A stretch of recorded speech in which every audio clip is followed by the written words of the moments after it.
너무나도 중요한 말씀입니다. 아비멜렉과 비골은 이방 사람입니다. 그랄 사람입니다. 하나님을 모르는 사람입니다.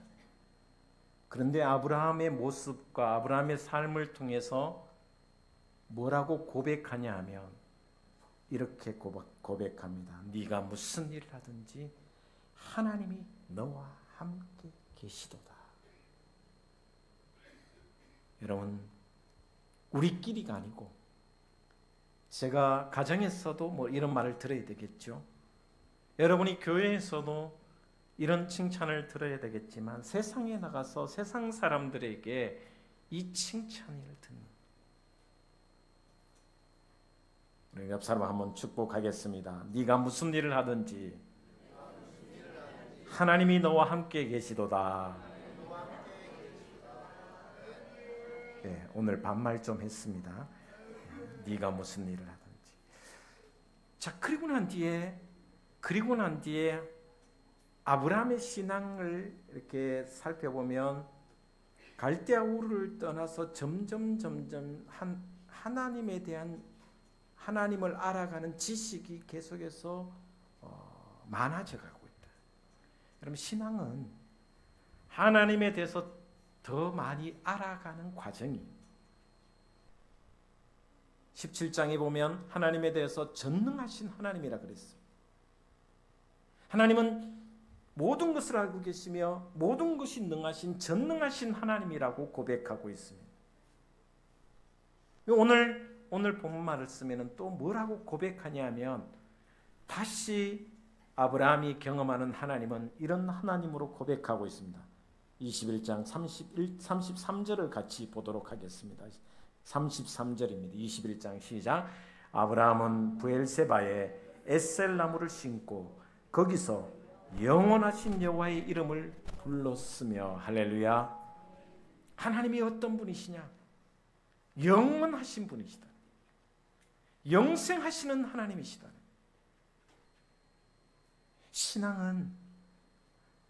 신앙의 연륜이 조금씩 쌓이면서 또 교회에 충성하면서 또 경험과 또 신앙의 삶을 일상의 삶 속에서 생활 신앙을 통해서 하나님이 나에게 어떤 분으로 계속 다가오시는지.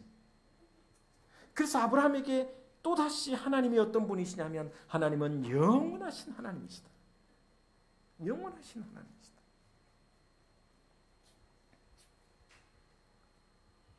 점점 더 하나님의 그 모든 것에 대해서 조금 더 알아가게 됩니다.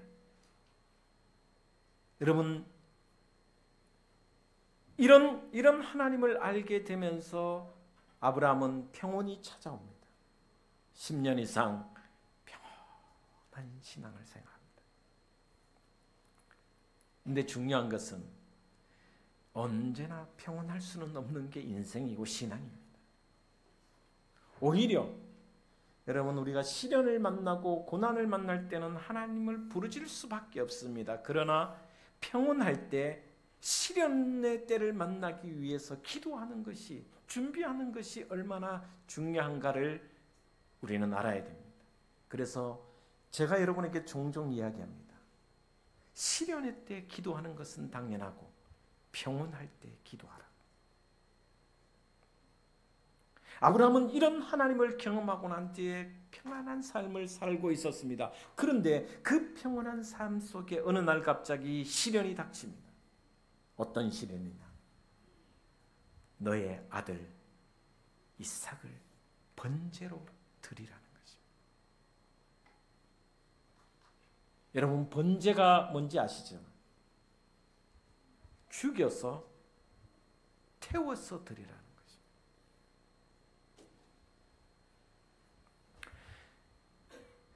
제가 이 아브라함 이야기하면서 아브라함의 출발, 신앙의 출발은 너의 고향 친척 아비 집을 떠나라고 말씀을 드렸습니다. 아브라함이 살았던 인생, 앞에 모든 과거의 인생을 포기하고 새로운 길을 떠나는 것이 신앙이라고 말씀을 드렸습니다. 과거를 내려놓을 수 있어야 됩니다. 과거를 포기할 수 있어야 됩니다.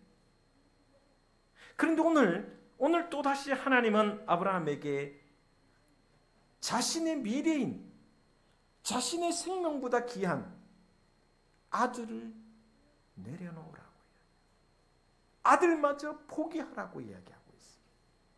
그래서 신앙은 과거를 포기할 줄 알아야 되며 내가 계획하고 내가 꿈꾼 미래까지도 내려놓을 때, 아니 내가 가장 소중하다고 생각하는 그것마저도 포기할 때, 그것을 내려놓고 하나님과 1:1 관계를 온전히 맺을 때 더 깊은 신앙으로 성장한다라는 것을 이 아브라함을 통해서 가르쳐 주고 있습니다. 여러분, 이삭은 어떤 아들입니까? 100세에 얻은 아들입니다. 아내 사라가 경수가 끊어져서 더 이상 아이를 만들 수가 없는, 인간으로서는 불가능한 그런 상황 속에서 하나님의 은혜로, 하나님의 약속의 성취가 바로 이삭이었는데, 그 이삭을 하나님께 번제로 드리라.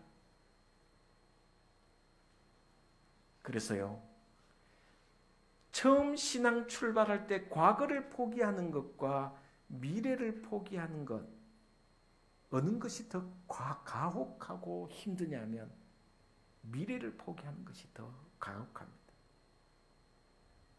과거를 내려놓고 미래를 포기하는 것이, 과거를 내려놓는 것보다 미래를 포기하는 것이 얼마나 가혹스럽겠습니까? 100세에 얻은 아들이 얼마나 귀합니까? 조금 전까지, 얼마 전까지만 해도 하나님께서 그 아들을 주시고 한박 웃음을 주셨는데, 어느 날 갑자기 하나님께서 명령하시면서 그 아들을 나에게 번제로 돌려다오.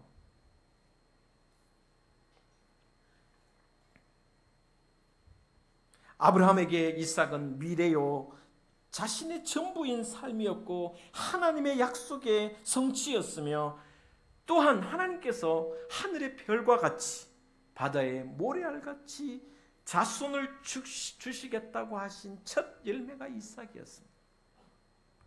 그런데 그 아들을 바치라고 하는 것입니다. 이 아들을 바치면 아브라함은 별 하나 없는 캄캄한 밤을 맞이하게 됩니다. 하늘을 봐도 별 하나 보이지 않는 그런 캄캄한 하늘만 바라볼 수밖에 없는 처지였습니다. 너무나도 가혹하고 너무나도 당혹스러운 하나님의 요구였습니다. 어떻게 보면 하나님의 모순입니다.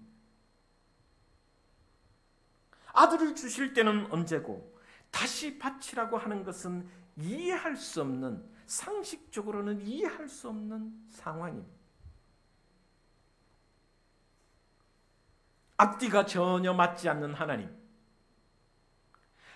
스스로 하신 약속을, 그 언약을 스스로 깨트리시면 믿음을 가질 수가 없는 것이 우리입니다. 그렇게 한번 생각해 보십시오. 하나님이 약속해 주셨고 하나님이 주셨고 그 하나님의 그 은혜로 주셨는데 다시 하나님이 돌려달라고 한다라는 것은 자가당착이며 모순이며 있을 수가 없는, 앞뒤가 전혀 맞지 않는, 논리적이지 않는 하나님의 모습입니다. 그런 하나님을 누가 믿겠습니까? 이삭을 바치면 아브라함은 자신의 인생에 더 이상 빛은 없는 인생입니다. 왜냐하면 나이 100살이 넘어서, 지금은 아브라함이 이삭을 바칠 때는 지금 115 정도 된다고 생각한다면 아들을 바치고 나면 자기 인생에 빛은 없는 겁니다, 이제. 그러나 되돌려서 하나님께 이삭을 바치지 않으면 믿음의 실패자가 되는 겁니다. 또한 모리아산은 어떤 곳입니까? 모리아산 꼭대기는 하나님께 버림받는 장소입니다. 하나님이 약속의 아들을 바치는, 이삭을 바치는 것은 하나님께 버림받는 장소가 모리아산입니다. 그래서 어떤 신학자는 이런 말을 했습니다. 구약의 골고다가 모리아산이라. 예수님이 십자가에 못 박히신 그 골고다 언덕이 바로 구약의 모리아산이라고 이야기를 주장을 했습니다. 온 세상을 구원할 하나님의 언약의 아들이 골고다 언덕을 올라가 십자가에서 아무 힘을 쓰지 못하고 죽는 곳이 골고다입니다. 모리아산에서 아무것도 할 수 없습니다. 골고다 언덕은 하나님께 버림받은 곳이고 이 모리아산도 하나님께 버림받는 장소가 모리아산입니다. 그런데도 불구하고 아브라함은 하나님의 모순을 극복한 신앙의 삶을 살았다는 것입니다. 하나님이 주시고 하나님이 바치라고 하는 모순, 하나님께 버림받은 장소를 극복하는 것이 신앙입니다. 때로는 여러분에게도 이런 하나님의 모순이 있을 때가 종종 있을 것입니다. 때로는 하나님의 나를 버리는 것처럼 여겨질 그때도 있습니다. 여러분, 한신대 기장 측 한국신학대학교의 이사장을 지내신 조향록 목사님이 계십니다. 그분이 결혼을 했습니다. 그런데 아들이 없었습니다. 그렇게 애쓰고 기도했는데도 아들이 없었습니다. 근데 어느 날 한 40쯤 되었을 때, 요즘 40은 젊은 나이인데 옛날 40은 좀 나이 많이 들었습니다. 그죠? 그때는 20대 때 시집장가를 다 갔습니다. 요즘 30이 기본이고 30 전에 결혼하는 것은 거의 몇 상이 안 되더라고요. 그만큼 나이가 연령대가 늦어지는 나이입니다. 근데 아들이 없자 작정 기도를 했습니다. 사모님과 함께 금식하며 기도했습니다. 그러면서 서원까지 하게 됩니다. 하나님 아들을 주시면 그 아들을 하나님께 바치겠나이다. 목회자로 드리겠나이다. 옛날에는 왜 목회자로 다 드렸는지 몰라. 그죠? CEO로 드리면 참 좋았을 텐데. 그죠? 삼성을 이끌어가는 CEO로 드리겠습니다. 뭐 이런 좀 이렇게 서원을 하면 좋을 텐데. 그죠? 그 돈 많이 벌어가 막 나누면 참 좋을 텐데. 그런데 진짜 하나님께서 그 서원의 기도를 들어주시고 아들을 주셨어요. 얼마나 기뻐하고 얼마나 즐거웠고 아들을 키우는 내내 감사와 찬양과 영광. 아들을 볼 때마다 하나님께 감사할 수밖에 없었습니다. 그런데요, 그 아들이 공부도 잘했습니다. 그 아들이 고3이 되었습니다. 어느 날 다리가 너무 아프다고. 그래서 세브란스 병원에 입원을 했습니다. 검사를 해보니 알 수 없는 질병, 그 당시로는 알 수 없는 질병, 다리를 잘라야 된다. 그리고 그 고통을 견딜 수가 없어서 다리를 잘랐습니다. 다리를 자르고 난 뒤에 살았으면 좋을 텐데 입원한 지 28일 만에 하나님 나라로 가버렸습니다. 조향록 목사님이, 그 아들 이름이 조광조였습니다. 처음에는 너무나도 이해가 되지 않았습니다. 주실 때는 언제고, 금식하며 기도하고 주실 때는 언제고, 데려가실 때는 이렇게 허망하게 자식을 데려가는 하나님의 그 모순 덩어리를 이해할 수가 없었습니다. 그 아들이 병원에서 입원해서 너무 그 지금의 병명으로는 골수암이라고, 그 고통이 너무 힘들어서 아버지 빨리 죽여달라고. 내가 살아있는 고통보다 죽는 고통이 더 약할 것 같다. 아버지 칼을 달라고, 내가 스스로 죽겠다고. 그런데 결국 죽어버렸어요. 하나님이 이해가 될 수 없었습니다.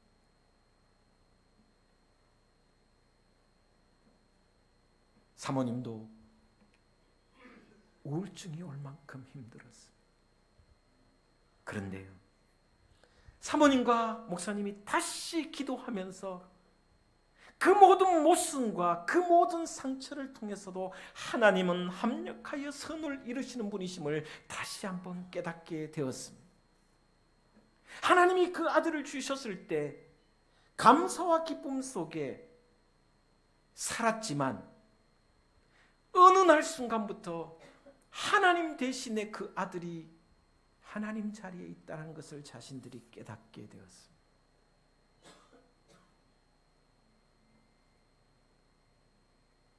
하나님보다 아들을 더 소중히 여겼던 자신들의 신앙이었다는 것을 고백하며 하나님 앞에 다시 자복하는, 그리고 난 뒤에 하나님의 모순을 극복하며 하나님의 뜻을 알게 되었다는 고백을 하게 되었습니다. 아브라함은 도저히 이해할 수 없는 하나님이었습니다. 모순이신 하나님이었습니다. 그렇지만 그 하나님을 믿고 그 하나님을 신뢰하고 아들 이삭을 온전히 바치게 되었습니다. 여러분, 믿음은 기브 앤 테이크가 절대 아닙니다. 하나님과 나 사이는 상업적인 관계가 아닙니다. 내가 하나 주면 하나님이 둘을 주시는 그런 관계가 아닙니다. 하나님이 아브라함에게 이삭을 달라고 하신 것은, 아브라함아, 너는 나를 사랑하는 것이냐? 내가 너에게 준 선물 이삭을 사랑하는 것이냐? 너는 내가 하나님이기에 신뢰하고 사랑하느냐? 아니면 자식의 방패로 나를 사랑하느냐? 나는 너의 하나님이다. 나는 내가 너의 하나님이라는 이유 하나 때문에 나를 사랑하고 예배하고 순종하기를 원하나라고 하나님은 요구하셨습니다. 그러시면서 너의 아들을 나에게 돌려다오. 혹이나 저와 여러분도 자식의 방패로, 물질의 방패로 하나님을 사랑하고 있지는 않은지. 하나님은 우리에게 요구하십니다. 나와 너 사이에 어떠한 것도 존재하지 못하게 하라.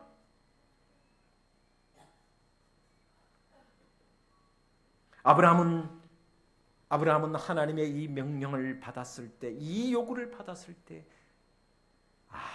아무하고도 의논하지 않습니다. 심지어 아들에게도 아내에게도 의논하지 않습니다. 여러분, 놀랍지 않습니까? 자신과도 의논하지 않습니다. 아침 일찍 일어나 길을 떠납니다. 결연한 마음을 보여줍니다. 모리아산으로 3일 길을 갑니다. 3일 길이라는 것은 참 고통스러운 길이었을 것입니다. 수많은 갈등과 아픔과 또 번민과 슬픔이 잠겼을 것입니다. 그는 모리아산이 보이자마자 나귀와 두 종을 그 산 밑에 남겨줍니다. 왜냐? 혹이나 올라가서 아들을 결박하고 죽일 때에 종들이 말릴까 싶어서, 미연에 방지하기 위해서 결연함을 보여줍니다. 올라갈 때 아브라함은 불과 칼을 가지고 이삭은 나무를 짊어지고 올라갑니다. 한참 올라가다가 아들이 묻습니다. 아버지, 번제를 드릴 나무는 있는데 번제를 드릴 제물은 어디 있습니까? 불과 칼은 여기 있고 나무는 여기 있는데 번제할 어린 양은 어디 있냐고. 아브라함이 이렇게 대답합니다. 번제할 어린 양은 하나님이 준비하시리라.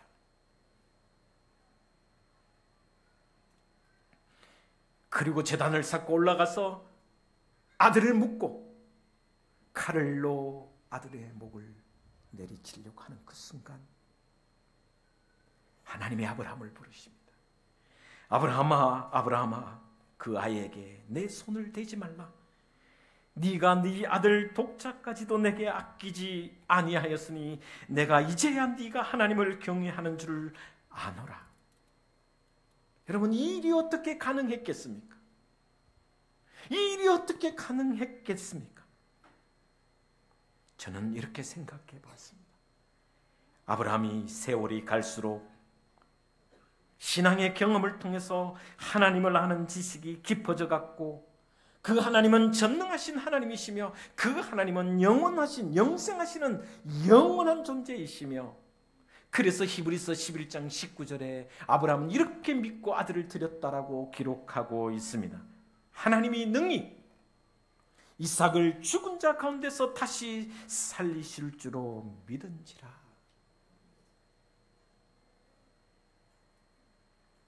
아브라함은 100세에 얻은 아들도 자기 인생의 첫 번째가 될 수가 없었습니다. 오직 하나님만이 그 인생의 첫 번째였습니다. 하나님은 오늘도 저와 여러분을 시험하고 계십니다. 여러분의 인생의 첫 번째는 누구십니까? 물질입니까? 아들입니까? 딸입니까? 남편입니까? 아내입니까? 그 어떤 사람도, 그 어떤 물건도, 그 어떤 물질도 하나님을 대신해서는, 첫 번째가 되어서는 하나님은 용납하지 않으신다는 것을 이 말씀을 통해서 가르쳐 주고 계십니다. 이삭을 드리는 것은 하나님의 사랑의 예표입니다. 아브라함이 하나님을 사랑하여 100세에 얻은 외아들을 하나님께 드렸습니다. 하나님이 저와 여러분을 너무너무 사랑하셔서 독생자 예수님을 보내주셨습니다. 이삭은 나무를 짊어지고 아브라함은 칼과 불을 들고 모리아산으로 올라가시듯 예수님은 십자가를 짊어지고 하나님은 칼과 불을 들고 골고다로 올라가셨습니다. 예수님이 십자가를 지고 골고다 언덕 갈보리 십자가 위에 올라가셨을 때 하나님은 수동적이지 않으셨습니다. 하나님은 능동적이셨습니다. 그리고 하나님은 그분의 손에 들린 칼로 아들 예수 그리스도를 죽이셨습니다. 십자가에 죽으신 분은 하나님이셨습니다. 하나님은 갈보리에서, 그 골고다 언덕 갈보리 십자가에서 당신의 모든 것을 내어 놓아 주셨습니다. 하나님은 그토록 당신의 아들을 죽이실 만큼 저와 여러분을 사랑하고 계십니다. 이것이 십자가의 사랑입니다. 그 십자가의 죽음은 내가 타 죽을 나무를 내가 짊어지고 올라가는 골고다 길입니다. 허물과 죄로 죽을 수밖에 없는 죄인이 바로 나입니다. 내 등에 짊어진 십자가는 영벌의 짐이며 심판의 짐이며 또한 죄의 짐이며 죽음의 짐이며 형벌의 짐임을 우리는 알고 짊어지고 올라갔습니다. 올라가서 보니 이제 내가 죽었구나, 이제는 내가 죽어야 되는구나 라고 생각했는데 이미 나를 대신해서 예수님이 십자가에 못 박혀 죽으셨다라는 것이, 그리고 나의 등 뒤에 있는 모든 무거운 짐을 벗겨주신 사랑, 그것이 십자가의 사랑입니다. 그 사랑에 비하면 우리는 자녀를 온전히 드릴 수도 있어야 됩니다. 물질까지도 전부 하나님께 드릴 수 있어야 됩니다. 아니, 나의 생명조차도 하나님께 드릴 수 있는 것이 바로 믿음의 고백이 되어야 된다는 것입니다. 하나님의 사랑에 비하면 이 모든 것은 아무것도 아닐 수 있습니다. 여러분, 주님은 오늘 또 우리에게 요구하고 계십니다. 다른 어떤 사람이나 물건보다 하나님을 더 사랑하기를 주님은 원하고 계십니다. 내가 이렇게 너희를 사랑하기 때문에, 그 사랑 때문에 이런 사랑을 받은 저와 여러분이 아브라함이 이삭을 드린 것처럼 하나님께 가장 사랑하는 것이 무엇이든지 간에 그것을 드리기를 원하고 계신다. 여러분에게는 무엇이 이삭입니까? 물질입니까? 남편입니까? 아내입니까? 자식입니까? 그것을 온전히 드려 하나님께 영광을 돌릴 수 있는, 하나님만이 나의 인생의 전부가 될 수 있는 그런 신앙의 삶을 살아가는 복된 한 주 되시기를 주의 이름으로 축원을 드립니다. 기도하겠습니다. 하나님 감사합니다.